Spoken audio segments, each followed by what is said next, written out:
Otwituaries. Tiny poetic elegies for the celebrated, the infamous and the obscure. Written and presented by Andy Jackson.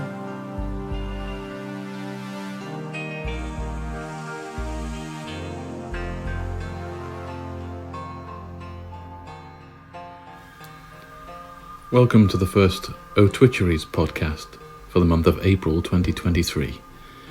My name's Andy Jackson, and I've been writing these short tweet-length poems called Otwituaries to celebrate the passing of celebrities both great and obscure since 2012.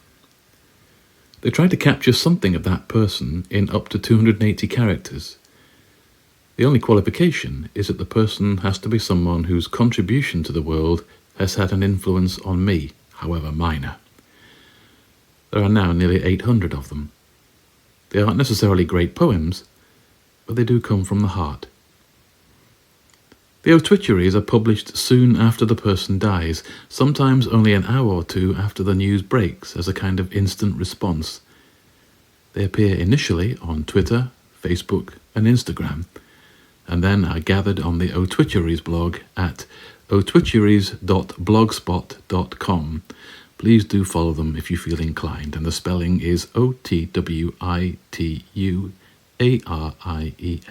Otwituaries.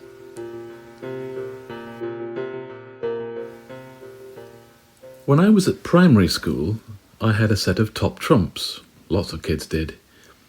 This particular set featured a car that had held the world land speed record. The name Craig Breedlove featured on several of the cards, along with an unlikely brother duo of Art Arfans and Walt Arfans. In later years, I went back to look for information on these three American speed junkies and found out that between August 1963 and November 1965, the world land speed record had passed back and forth between Craig and Art 8 times as they tried to outdo each other on the Bonneville Salt Flats in Utah. Eventually, Breedlove saw off his rivals in his turbojet-powered car Spirit of America Sonic, setting a record of just over 555 miles per hour, which stood for 5 more years. In an age of breaking barriers in so many fields of endeavour, Breedlove was a singularly brave but professional man. Craig Breedlove died April the 4th, 2023. Such reckless science, jerry-built from courage, titanium chimera, part coffin, part lightning bolt. Driven by a driven man, America expressed as a booming bullet, fired at a wall of air, the last barrier.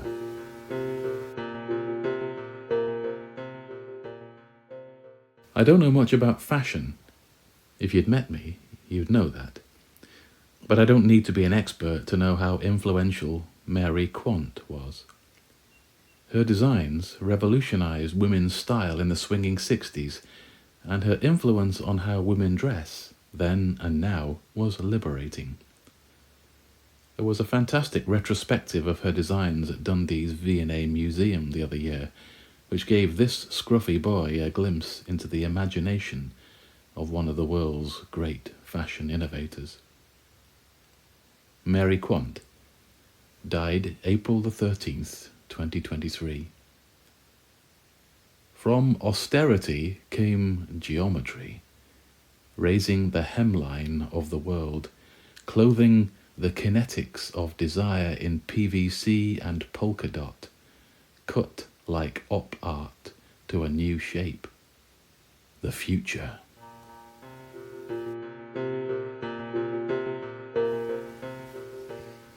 In my early 20s, I bought an LP called Pay It All Back Volume 1 from the On You Sound label. The centrepiece of this sampler LP, at the knockdown price of £1.49, was an amazing version of William Blake's poem Jerusalem, set to a strange and spacious dub reggae beat. Blake's poem was delivered in a voice that went between eerie whisper and strangled scream, and was very rarely in tune. I recognised it as the militant and paranoid Mark Stewart, once the leader of the Bristol-based agit pop art punk outfit, the Pop Group. Stewart was darkly, dangerously handsome and almost unlistenable as a singer. I saw him live several times, lastly in 2022 when he performed his songs one last time in Edinburgh. He looked unfit and old, but as soon as he broke into what could charitably be described as a song, that old menace was still there. He declaimed the police state, surveillance and consumerism, and sang of resistance. A true maverick, and a singular voice that once heard could not be forgotten. Mark Stewart died April the 21st, 2023. There is a D notice on this poem, a surveillance dirge we can only unsing, a conspiracy of noise, atonal, unpop. I picture you ranting alone, undancing, in a place beyond good and evil.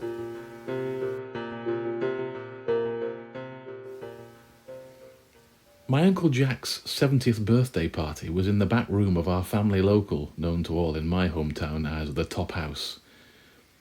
As the evening wore on, a middle-aged man called Tony was encouraged to sing for us. With no preamble, he stood and sang a song called Hurt, once recorded by Elvis. It was delivered without accompaniment in a broad baritone, rounded off by exaggerated vibrato, and when he finished, he just sat down and took a drink of his pint.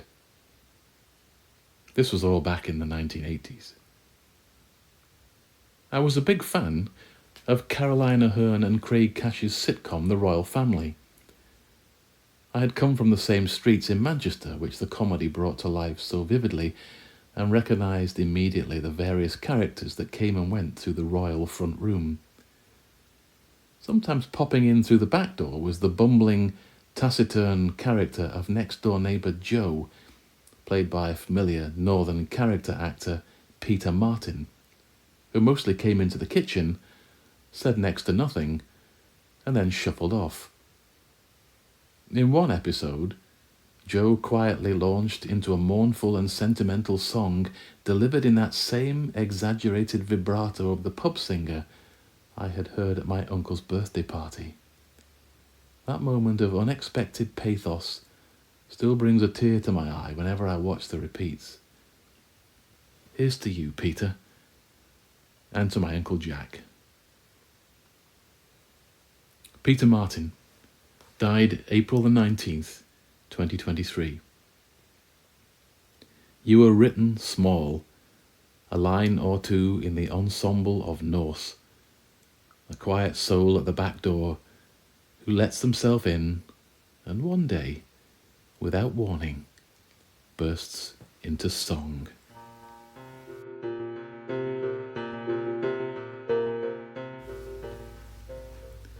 Also in April, we lost controversial chat show host Jerry Springer, influential music executive Seymour Stein, actor Murray Melvin, who was spellbinding and sensitive opposite Rita Tushingham in A Taste of Honey, original 1950s coffee bar rock and roller Wee Willie Harris, name-checked by Ian Jory on Reasons to be Cheerful.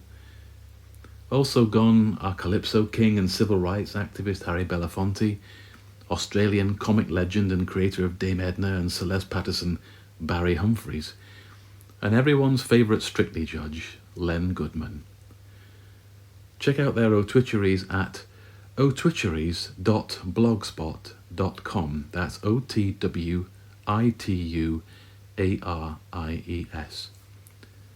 Keep an eye on Otwituaries via my Facebook page, Instagram feed, and by using the hashtag Otwituaries on Twitter. I'll be back next month with more stories and more poems.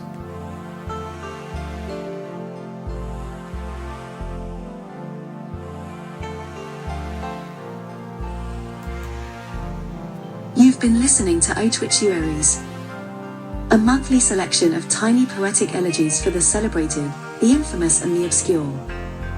Written and presented by Andy Jackson. The music is by Mark Fethian.